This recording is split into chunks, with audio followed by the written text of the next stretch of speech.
Welcome sa Usapang Agri Negosyo.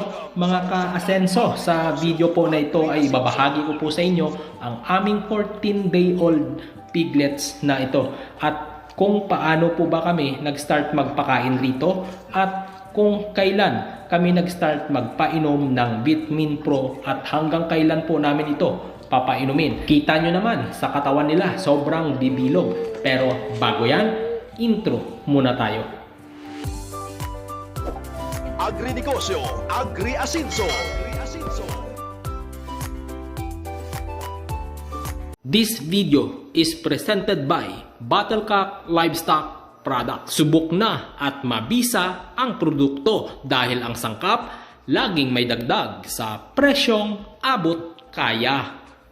Ito na po ang update sa aming mga piglets sa ika 14-day-old po nila mula noong ipinanganak last January 1 at ngayon po ay January 15, kaya 14-day-old na po ito. At ito po talagang paborito po nila ang pag-inom ng tubig na meron pong Vitamin Pro. Sa mga nagtatanong po sa upload kong video kahapon kung paano kami nagpapainom ng Vitamin Pro sa mga piglets na ito o kung kailan po kami Nagsimula po kami magbigay ng Vitamin Pro sa aming mga piglets sa ika-6 mula po sila ay ipinanganak. Ganon din po ang pagbibigay namin sa kanilang inahin. Sa ika-6 mula manganak ang aming inahin, binibigyan na po namin ng Vitamin Pro at ganon din po dito sa mga biik na ito. Gaano kadami ang ibinibigay po sa mga biik na ito? Ang pagtitimpla namin ng Vitamin Pro water soluble powder na ito sa isang kutsarita ay itinitimpla po namin yan sa 2 liters ng tubig at kukuha lang po kami ng kaunti roon at ibibigay po namin dito sa mga biik na ito. Noong unang araw po, mga kalahating baso hanggang sa padami na po ng padami. Ngayon po, nasa 2 baso na po ang ipinapainom namin na Vitamin Pro sa kanila bawat araw sa ika 14 days old na edad nila. At yung mga natira doon sa 2 liters, yun na po ang ibinibigay namin sa kanilang nanay. At ngayon po, kinukulong namin yan habang kumakain yung kanilang nanay at pagkatapos po kumain ang kanilang nanay, ayan papakawalan po namin yung biik dahil pagkatapos kumain ng kanilang nanay o ang inahin na ito ay didede na po ang mga biik dahil kapag hindi po namin ito ikinukulong habang nagpapakain po kami sa aming inahin, nakakakain ng lactating feeds po ang mga biik, masisira po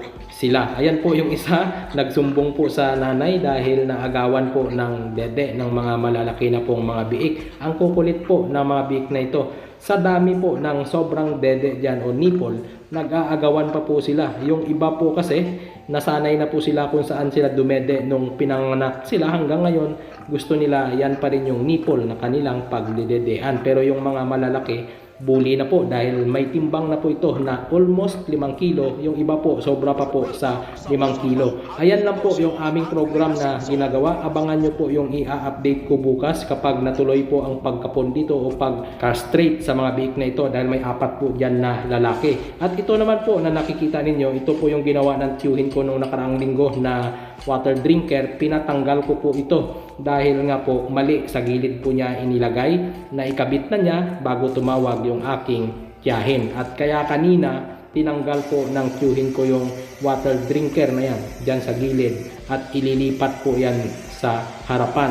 Ayan po ang disadvantage minsan kapag nagpapagawa po tayo, kapag hindi po talaga tayo naka hands on, dahil maaari pong mali at uulitin, so doble gastos na naman po tayo.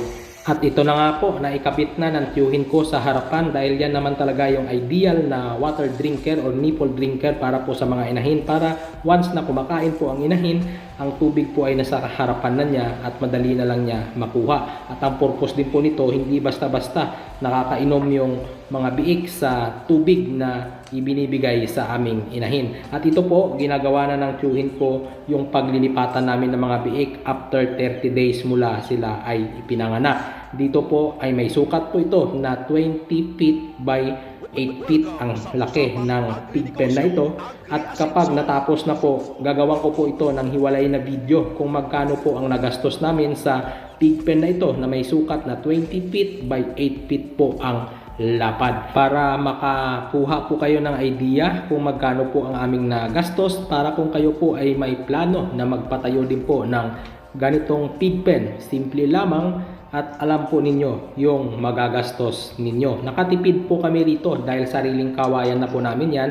Tiyuhin ko lang din ang kumukuha dyan sa aming sakahan o dyan sa aming pilapil. Marami pong kawayan dyan sa gilid ng ilog at ganon din po ang mga kuko lumber. Kami na rin po ang nagpasarahin yan kaya nakamura na po kami. Pero sa hiwalay po na video, ibabahagi ko po sa inyo ang total na nagastos namin rito sa pagpapagawa ng pig pen na ito, mula po sa pagpapasarahe, pagbili ng semento, materyales at pagpapagawa ng farrowing pen. Ito po ay hindi po talaga tuloy-tuloy na paggawa. Dahil nga po itong tiyuhin ko, kapag meron pong harvest ng mga palay, siya din po kasi ang nag-ooperate ng thresher. Kung hindi nyo po alam kung ano yung thresher na yun, ilalagay ko dito sa monitor. Yan po yung naghihiwalay sa tangkay ng palay at ng butil ng palay. Kaya kapag wala pong harvest ng mga palay, isinisingit lang po ito ng tiyuhin ko ang paggawa dito sa aming pig pen. Pero ngayon, pinapamadali ko ito sa kanya para matapos na po ito bago